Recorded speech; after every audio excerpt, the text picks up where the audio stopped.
La siguiente ponencia viene de Rafael Barrera, que es el director general de Ampier, la Asociación Nacional de Productores de Energías Renovables. Sí.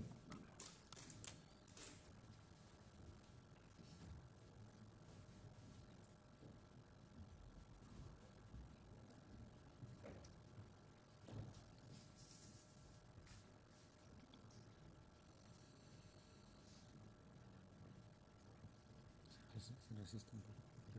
Se resiste un poco. Esto es cuestión de paciencia. Sí, sí.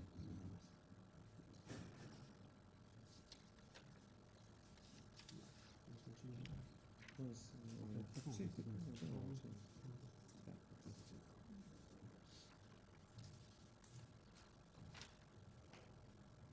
Vale. Hola, buenos días. Muchas gracias a Goyener por la invitación. Ampier es una asociación que agrupa a 5.500 productores fotovoltaicos, en la mayoría de los casos familias productoras, como podéis ser vosotros o como puedo ser yo. Es muy difícil explicar el problema de los productores fotovoltaicos españoles si no se comprende un poco el esquema en el que nos movemos. Es decir, nosotros somos una pieza en un gran puzzle. Entonces voy a contextualizar un poquito. Seguramente conoceréis mucha de esta información, pero bueno, vamos a contextualizarla. Evidentemente, en un país tiene que gestionar sus recursos. Eso es una máxima desde el punto de vista de la geopolítica. Tiene que procurar tener los recursos que tiene, saber gestionarlos con eficiencia, que no es tanto problema.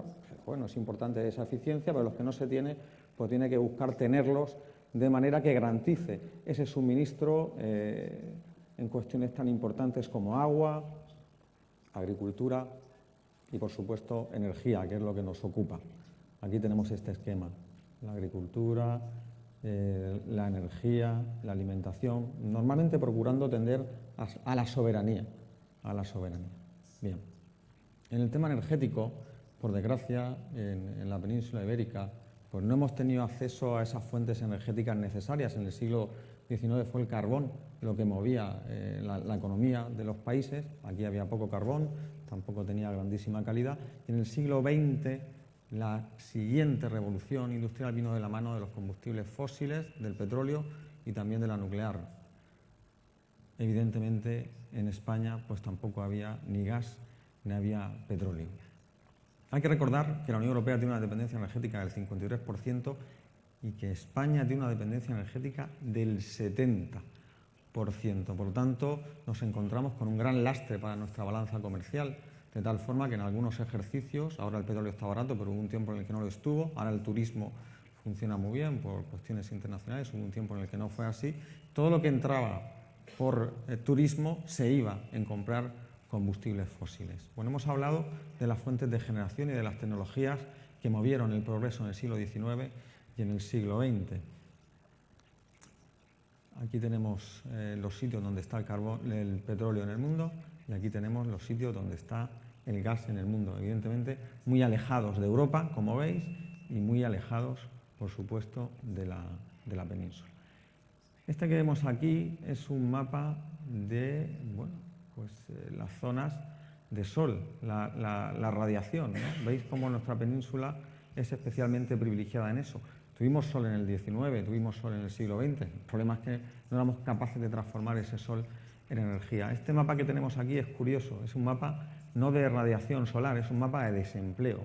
Quiere decir que en estos países que hemos sido pobres en el acceso a los recursos energéticos o que los hemos tenido que pagar muy caros, ha sido un lastre para nuestro tejido productivo, porque claro, esos costes de la energía que hay que traerla de fuera lastran evidentemente la competitividad de la industria. Afortunadamente España ha tenido el flotador del turismo. Y este de nuevo es esa zona de sol donde coincide mucho con zonas pobres energéticas como puede ser España, pobres energéticas en cuanto a hidrocarburos. Sin embargo, el siglo XXI nos ofrece unas tecnologías maduras como son la eólica y la fotovoltaica. En el siglo XX hablábamos de tecnologías alternativas y en el siglo XXI nos encontramos con que no hay alternativa, son las energías. Podría tener una disculpa que se utilizaran combustibles fósiles en el XX, pero en el siglo XXI es muy difícil justificar que se sigan usando combustibles fósiles una vez que conocemos los perjuicios que causa para el medio ambiente y sabido que 2/3 partes de la responsabilidad del cambio climático está generado por el uso de combustible fósil, petróleo y gas, que es un fósil, no lo podemos olvidar. Esto que vemos aquí es sencillamente las tecnologías que entran en el sistema energético español para abastecer hogares, industrias, servicios. Y entonces nos encontramos con que, no se ve muy bien, pero bueno, la parte naranja serían petróleo, luego tenemos gas y bueno, luego está la parte de la generación eléctrica, ya lo vamos a ver aquí mejor.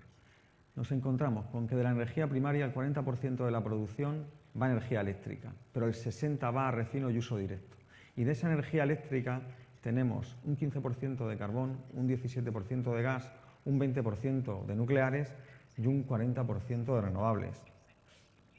Pero supone que solo el 15% de la energía en España viene producida por fuentes de carácter o de origen renovable. Por lo tanto, tenemos un gran reto, que es electrificar toda esa tarta que apenas está electrificada y hacerlo, además, sobre energías renovables, porque poco sentido tendrá hacerlo sobre combustible fósil, porque podría aliviar la carga en los núcleos urbanos, pero nos estamos llevando el problema fuera, porque hay que recordar que el gas es un combustible fósil. Bueno, aquí tenemos lo que los europeos quieren. Los europeos lo que quieren es que se maduren las tecnologías renovables y que apueste sobre, no que se maduren, que se apueste por una generación renovable en un 70%, en un 81% en el caso de los españoles. Esto es fuente Eurostat. Y explicado esto, llegamos a la pieza que es Ampere, o que son los productores fotovoltaicos. Los productores fotovoltaicos son 62.000 familias en España como mínimo. Digo como mínimo porque son 62.000 las instalaciones registradas, pero nosotros calculamos que estaremos hablando de cerca de 300.000 familias, porque detrás de una instalación muchas veces hay un grupo de unos hermanos, un grupo de amigos, una cooperativa pequeña de agricultores. Por lo tanto, lo dejamos en 62.000 para que no nos digan, oiga, ¿cómo es posible que seáis más de 62.000? Seáis 62.000, venga, vale, nos vamos a quedar ahí.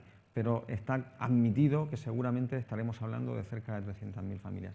Esto que veis aquí es un documento del Ministerio, del IDAE. ¿Qué ocurrió? Cuando era evidente el tema del cambio climático, hubo muchos negacionistas y sorprendentemente todavía queda alguno, y se dieron cuenta de que la amenaza era por supuesto la nuclear, pero la gran amenaza era la emisión de CO2 y el cambio climático, que iban a tener unas consecuencias devastadoras, como empezamos a tocar ya por los estados, sobre todo después de Kioto, empezaron a ser conscientes de que tenían que actuar, y la Unión Europea lo que hizo fue poner deberes. Por primera vez obligó a los estados a actuar sobre su mix energético. Hasta entonces cada uno tenía soberanía sobre su mix, pero imponía un 20% de origen renovable. ¿Qué ocurre? Ocurre que no todos los actores o no todos los operadores estaban interesados en esas fuentes de energía, o singularmente parecía que había poco interés en la generación fotovoltaica por ser una tecnología que evidentemente no estaba madura. El primer Real Decreto que impulsa las energías renovables primadas es del 2004, es de un gobierno del Partido Popular, de Aznar, aunque ahora no se quieran acordar, fue una cosa que hizo bien, pero en el 2007 el gobierno de Zapatero lo que hace es perfeccionar ese impulso a las renovables. Lo perfecciona con un Real Decreto del 2007, pero los BOE no suelen llegar a la ciudadanía, la gente no se lee los boletines oficiales del Estado, son arduos. Y se empezó a tirar de una difusión mediática y de una difusión un poco más mascada para captar esos ahorros de las familias españolas. Y se llegó a este producto. Esto que estamos viendo aquí fue lo que realmente captó a los productores fotovoltaicos españoles. Este documento lo que es como una especie de plan de negocio que se diseminó por toda España, cayó en muchas familias y dieron una muy buena opción de invertir, no desde el punto de vista económico, que también, evidentemente, nadie invierte para no ganar dinero o para perderlo, sino que era una inversión atractiva, como el propio documento recogía, porque era invertir en algo ético, en algo tangible, en algo multifuncional, en algo que tenías cerca de tu casa. Y eso lo sabían muy bien aquí y lo fomentaron. Este material, a base de preguntas y respuestas, resolvía todas las dudas, todas las incertidumbres que una persona pudiera tener para ir derribando barreras a la entrada en la generación fotovoltaica. Hasta tal punto de que incluso llega a hacerle los números al productor. Recordad que estamos en el 2007 y que entonces el que invertía mucho en bolsa, todavía no había estallado la gran crisis económica, o se invertía también en vivienda, se especulaba. Esta inversión no era una inversión meramente especulativa, porque como veis en los propios números que saca el IDAE, la rentabilidad, bueno, era una rentabilidad que no estaba mal, del 7,10. Tengo que recordar, porque muchas veces esto la gente lo pierde de vista, que cuando uno va al banco y hace una inversión y da su principal y tiene una rentabilidad ahora muy bajita, en aquel tiempo estaba en el 4 o en el 5, al final, cuando madura la inversión, se lleva los rendimientos, pero se lleva el principal. Pero hay que recordar que aquí el principal se extingue, que muchas veces eso se pierde de vista. Bueno, como veis en este lado era muy didáctico, qué es la fotovoltaica, para qué sirve, cuánto cuesta, hay ayudas, cuáles son los pasos, había diagramas de flujo, es decir, todo cuesta abajo, todo era animar. Se evita la emisión de CO2 porque había una componente ética, ahí te ponen incluso los cálculos y te hacen los números, te hacen desde el más básico, una instalación fija de 4 kilovatios, te dicen inversión 26.000, pago inicial del titular 5.000, te recomiendan un préstamo del 80, te recuerdan que el Euribor estaba Euribor más 1, te indican el pago anual, lo tienes, que si quieres invertir, pues oye, más cuesta abajo no se puede poner.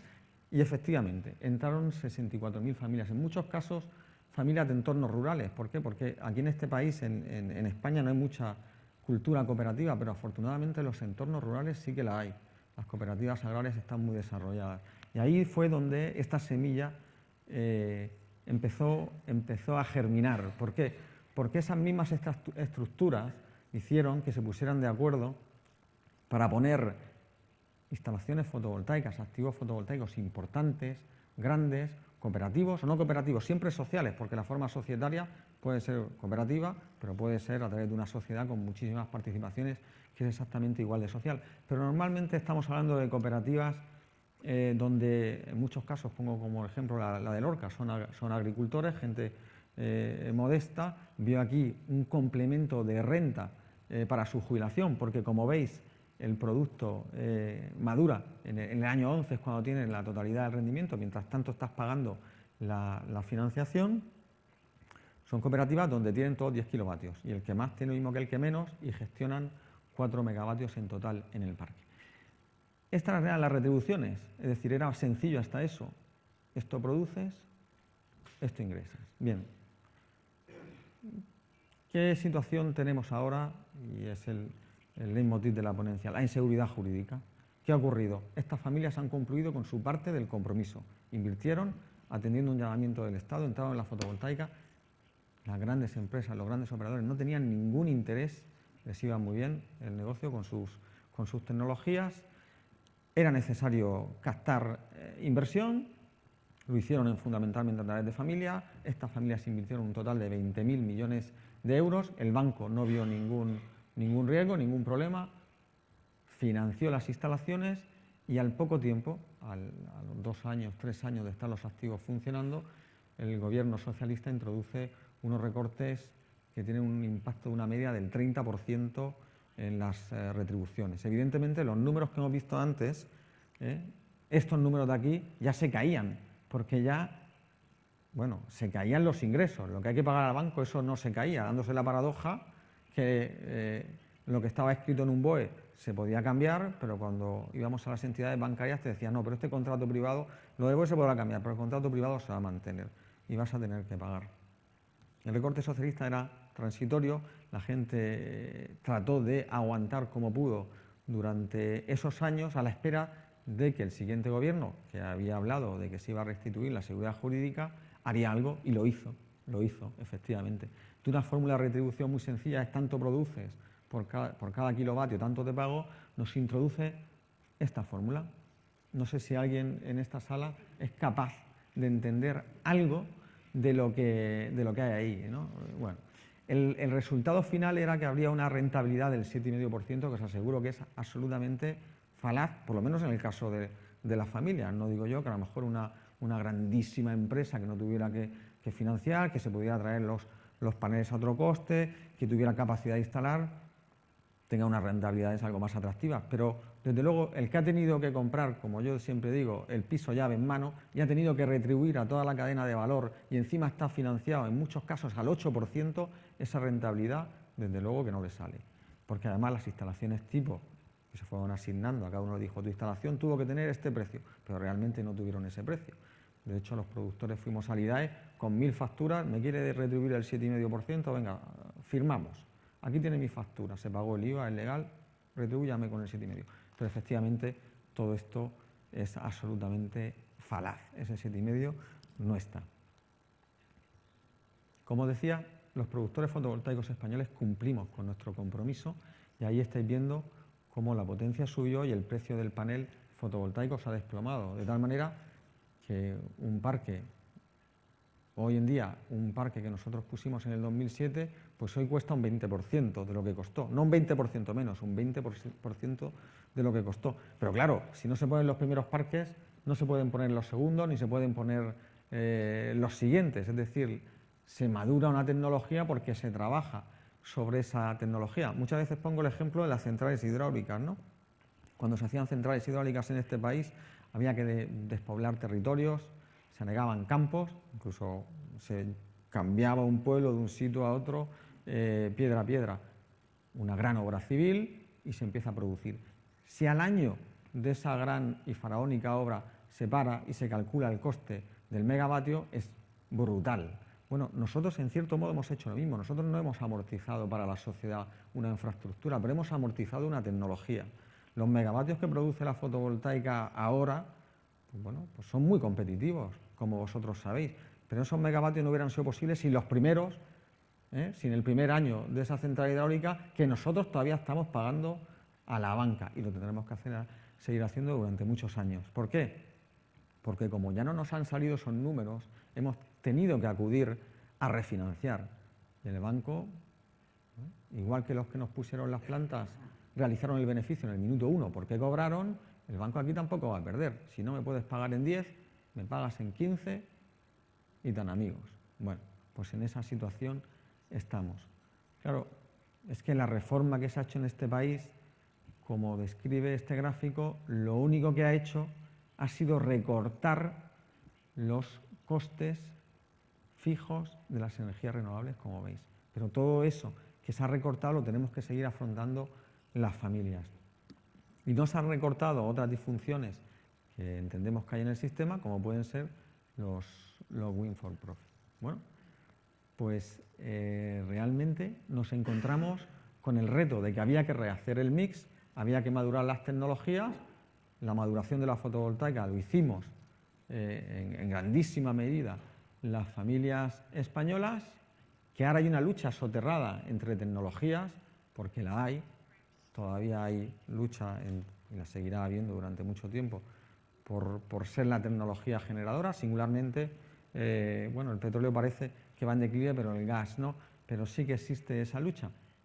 Pero no solamente existe una lucha entre tecnologías y fuentes de generación, existe una lucha por el control de esas fuentes de generación. Nosotros los fotovoltaicos no solamente maduramos una tecnología, sino que hicimos algo más, derribamos esas barreras para que fuera accesible a la sociedad, porque la fotovoltaica es tremendamente modulable. Y además demostramos algo muy importante. Demostramos que un grupo de 400 agricultores en Lorca son capaces de gestionar un activo energético importantísimo integrado en el sistema sin ningún tipo de incidencia. Y eso es muy importante, porque eso sí que es abrir el mercado de la energía a la sociedad. Por lo tanto, hemos derribado barreras. Pero se levantan otras. Se levantan barreras normativas, porque esto es una barrera, a ver quién entra a invertir aquí, y barreras psicológicas, de dos tipos. Primero, como se nos dice, que las leyes no se escriben en piedra, ¿quién entra en un sistema cuando le pueden cambiar las normas a los 2, a los 3 o a los 4 años. Es imposible calcular una rentabilidad. Por lo tanto, solo entraría el que piense que sí es capaz de garantizarse esa seguridad jurídica. Y luego hay una barrera más, que es la psicológica. La barrera psicológica hace que, viendo lo que nos ha pasado a los productores fotovoltaicos pioneros, a ver quién es el tío que entra ahora a este mercado de la energía que parece que antes estaba blindado por la tecnología y ahora está blindado a través de otros mecanismos. Terminar diciendo que la injusticia que se ha cometido con estas 62.000 familias, cogiendo el número de instalaciones, pero 300.000 familias, decía Ramón Tamames, nadie lo ha dicho mejor que él, que el Estado de Derecho en España está en cuestión hasta que no se resuelva el problema de los fotovoltaicos españoles, y es verdad. El nuevo marco jurídico, el nuevo marco energético se tiene que hacer sobre una normativa, y esa normativa no será creíble sin una seguridad jurídica. Una seguridad jurídica no es creíble a futuro si no se restaura a pasado, y lo estamos viendo. Hasta que no se restaure la seguridad jurídica de este colectivo, no será creíble una normativa energética a futuro. Muchas gracias.